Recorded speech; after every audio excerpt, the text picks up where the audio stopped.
Selamat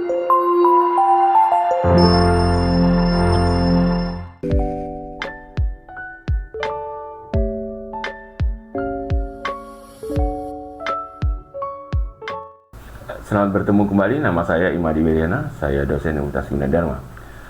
Saya akan lanjutkan kepada dalam sesi ini terkait pada pipelining data. Apa sih pipelining? Pipelining itu adalah bagaimana data itu seperti aliran dari satu tahap ke tahap yang lainnya, tetapi kita bisa menelusuri data itu sampai di mana. Karena di dalam solusi AI, data itu kita bisa lihat raw data, ya, data mentah. Kemudian data mentah kita pilih-pilih sesuai dengan feature yang kita pilih, dia menjadi data yang kita manfaatkan untuk training. Setelah ada proses namanya extract, transform, load. Setelah menjadi data training, kita hasilkan model. Kita simpan dulu. Model itu pada dasarnya adalah satu set data juga. Kita punya model. Ini ada sudah 3 jenis data, ya. Nah, model inilah yang digunakan ketika AI tersebut bekerja atau melakukan operational inferencing, ya. Jadi kalau kita lihat ada beberapa jenis data. Dari raw data kita pilih-pilih menjadi train data, kita pilih-pilih lagi menjadi, kita proses menjadi model data. Inilah yang disebut dengan pipelining, ya. Bagaimana data itu bekerja berurut-urut. Nah, jadi kita bisa lihat pekerjaan di dalam AI ini, data science kita mulai dari di level sininya, ya. Kita mulai dari pihaknya akan berpikir mau buat apanya, ya. Kemudian data science itu mengelola data sehingga menjadi model.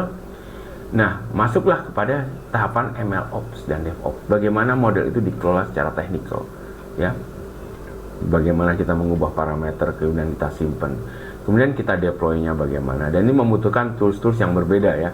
Ketika kita mengolah modelingnya, ataupun kita mengolah algoritma, kita pakai Python dan lain sebagainya. Ketika kita melakukan MLOps, kita butuh tools-tools yang lainnya. Kemudian di terakhirnya barulah terkait pada data engineering, bagaimana kita mengelola semua aliran data dan memonitor itu secara optimal, ya. Jadi data pipelining ini adalah proses bagaimana atau metode bagaimana kita dapat mengelola data dari satu tahapan ke tahapan yang lain, ya. Tentu saja kita tidak boleh tanda petik menghancurkan versi dari data. Apalagi kalau tadi yang kita sudah sebutkan, data itu kita simpan secara waktu, historian, ya. Sini yang harus kita tidak boleh menghancurkan versi-versi dari data. Nah, di sini kita lihat bagaimana siklus antara data dan software itu menjadi terintegrasi. Ya, itu yang disebut dengan pipelining. Pertama kita pipeline pertama adalah codingnya. Orang membuat coding dari versi 1, versi 2, kita integrasikan, itu adalah pipelining program. Sedangkan di bawah data raw data, kita jadikan model, kita evaluate, kita pilih menjadi model yang kita terapkan. Inilah yang namanya pipelining data. Ini semua harus terintegrasi menjadi satu supaya mudah. Jadi mengapa kita membutuhkan pipelining data? Ya, tadi ketika kita punya data yang masuk setiap hari, kita menghandlenya tidak menjadi sulit. Terutama kalau saya akan membuat model setiap bulan, mungkin ada perbaikan model. Nah, ini yang ketika kita secara manual, ini akan sangat menghabiskan waktu, ya. Nah, jadi kita bisa lihat di dalam produksinya beberapa perangkat bantu. Kita punya data streams, ya, aliran data, data lake, koleksi data yang berbagai macam. Kita pilih nanti menjadi data mentah dan lain sebagainya. Ini membutuhkan perangkat-perangkat bantu yang berbeda, dan di atasnya itu menjadi suatu platform yang disebut dengan pipelining data. Dan kita ketika mengontrol ini semua harus dapat dilakukan secara mudah, karena ukuran data itu tidak 10 mega, bisa giga, ya. Terutama data yang hasil pengukuran dan lain sebagainya. Jadi bagaimana komponen di dalam pipelining data? Tentu saja kalau kita lihat data itu berurutan, ada sumber menjadi destination, sumber menjadi destination, sumber menjadi destination.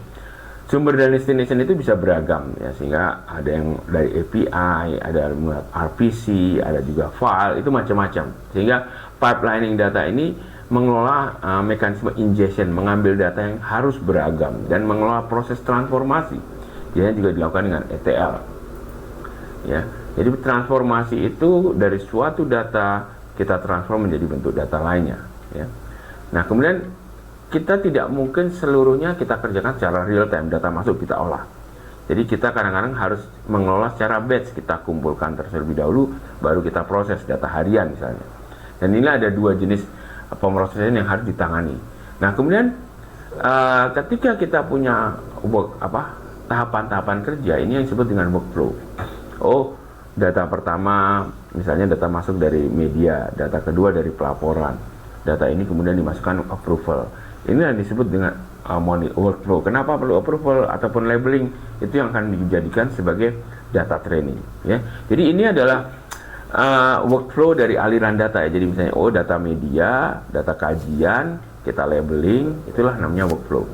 Kemudian kita harus punya mekanisme memonitor data itu sampai di mana. Jadi nggak perlu nanya orang, ya, istilahnya.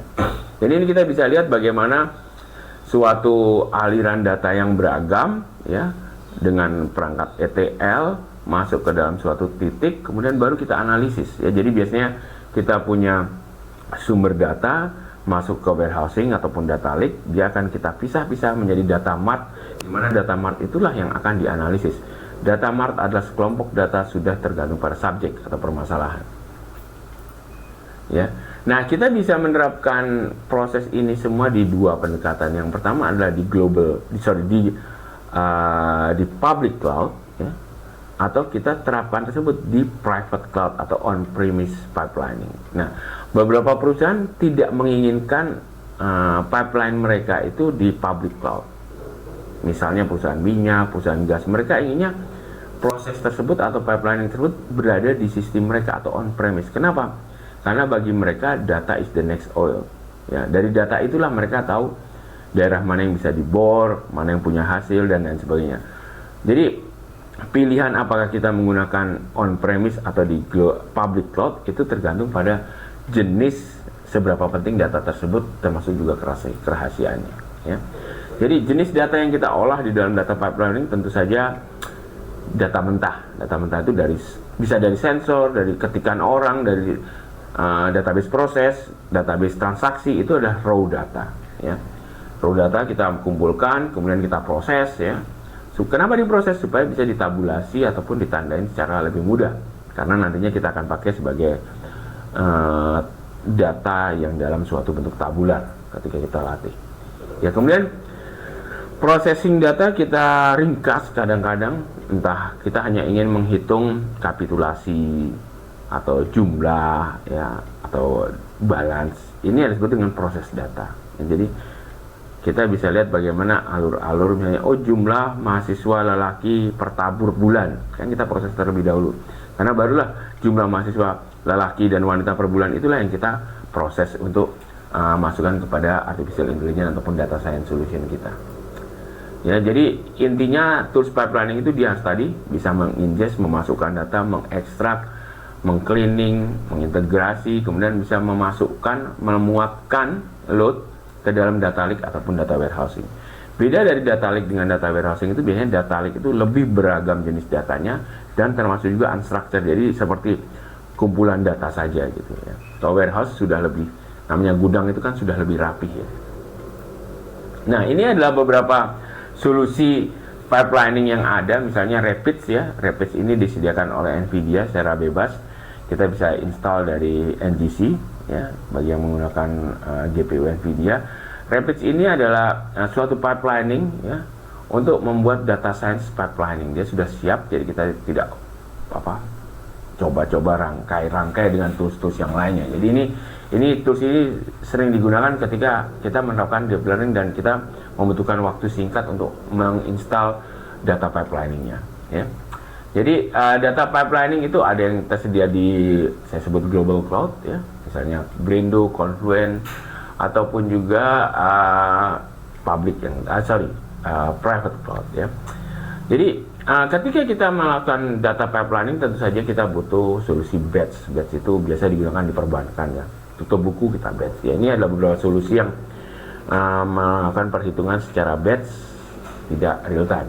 Kenapa, ya? Karena memang jenis data tersebut tidak dibutuhkan untuk real time. Ya, ada juga beberapa pipelining yang banyak digunakan dan sifatnya open source, misalnya Kafka, Airflow, Talent, ya.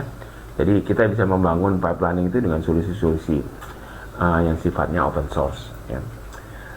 Kemudian ada juga yang namanya DevOps, ya. DevOps ini banyak digunakan untuk membangun suatu MLOps dan pipelining biasanya, ya. Di dalamnya sudah tersedia berbagai macam perangkat bantu, ya.